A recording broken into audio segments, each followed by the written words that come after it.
I'm back with another Game Nexus Mame review. This is of the unreleased Atari arcade game Vicious Circle. Right here we can see the computer animated intro, which is pre-rendered CG, which was pretty new to the arcade at the time. Here you'll see all the characters coming out and these balls getting into their chest. Maybe that gives them the power to fight. I seriously have never understood what that means. Join the circle. And let's get into this right away. Vicious Circle. And as you can see here, there are a number of very strange characters, like a lot of fighting games of the time, that were trying to be Mortal Kombat or Street Fighter-esque. I'm going to choose Terra. And here's what it shows to tell you what the next character you're going to fight is. Terra. Sometimes it's Terra, sometimes it's Low-Chi, sometimes it's Malice, who's this silver guy here. Be vicious.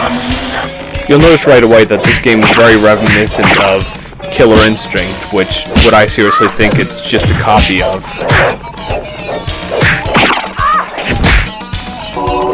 The characters are rendered in real time, while all the backgrounds are actually pre-rendered movie sequences, which at the time we were first having our first PlayStation games and everything, so that was kind of a popular way of making stuff look a little better.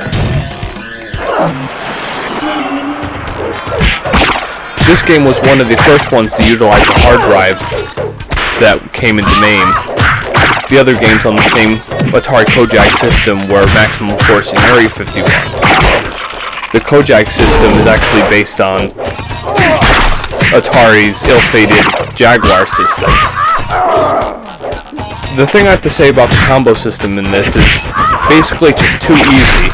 Like right here, I'm mashing buttons, but it looks like I'm actually good at this game. It's very well possible that Atari just simply didn't finish this game. Here's something I want to show you. This is the Berserker. You press the one button once your meter fills, and you just do moves really fast, and it makes the character bleed profusely for some reason. Don't play games. Hear me. The only problem is your character does their wind pose after their Berserker move thing, and the other character kind of gets a free hit. Okay, here comes Low-Chi. He's basically an Asian stereotype with the sumo haircut and the karate. That was one of the other characters from this game. It looks like he was doing someone in a graveyard.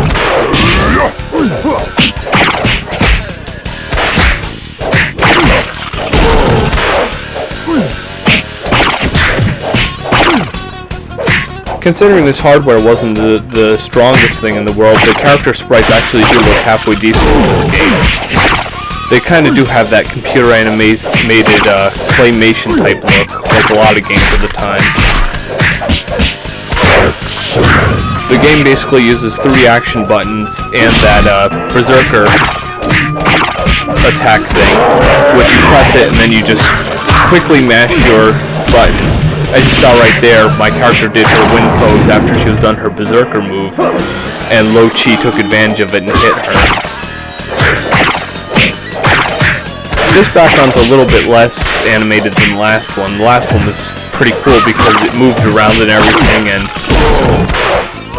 you basically got a lot of movement. This one just looks like a static background like you'd see in Mortal Kombat or Street Fighter. It could be that they were running out of space for the game and they just couldn't put as many motion backgrounds. You can hear by the back voicing of that guy, like, saying that your move was vicious. They were kind of trying to be just like Mortal Kombat or even Killer Instinct, when the guy's like, Ultra Combo.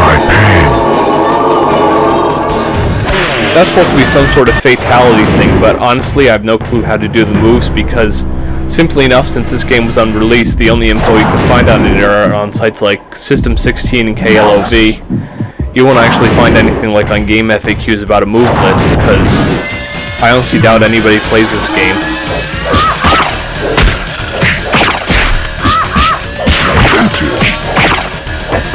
Another thing that I find kind of strange with this, although it could just be another feature that was simply unfinished with this unreleased game, is None of the characters have a backstory, unlike Mortal Kombat, where in the beginning you'd see something like Sub-Zero and he would say, Sub-Zero's doing this, and that's why he's entering the tournament. But we don't know why Terra here has this weird mask on, and why she's fighting a guy who looks like he's made out of mercury.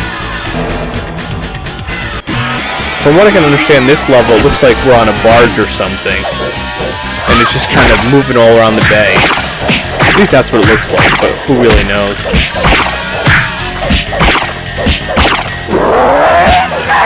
People with epilepsy should not see this part of the game. It would probably put you into a fit. But yeah, this is basically Vicious Circle in a nutshell. The only thing I could say is, unless you're a real collector of stuff that's unreleased, I wouldn't recommend this game. Simply enough, you can get something like Killer Instinct or better fighting games on Mame that are a lot better.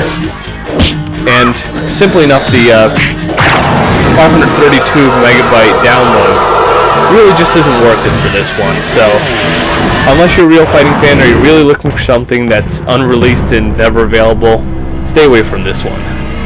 Until next time, this has been another Mame review. See you later.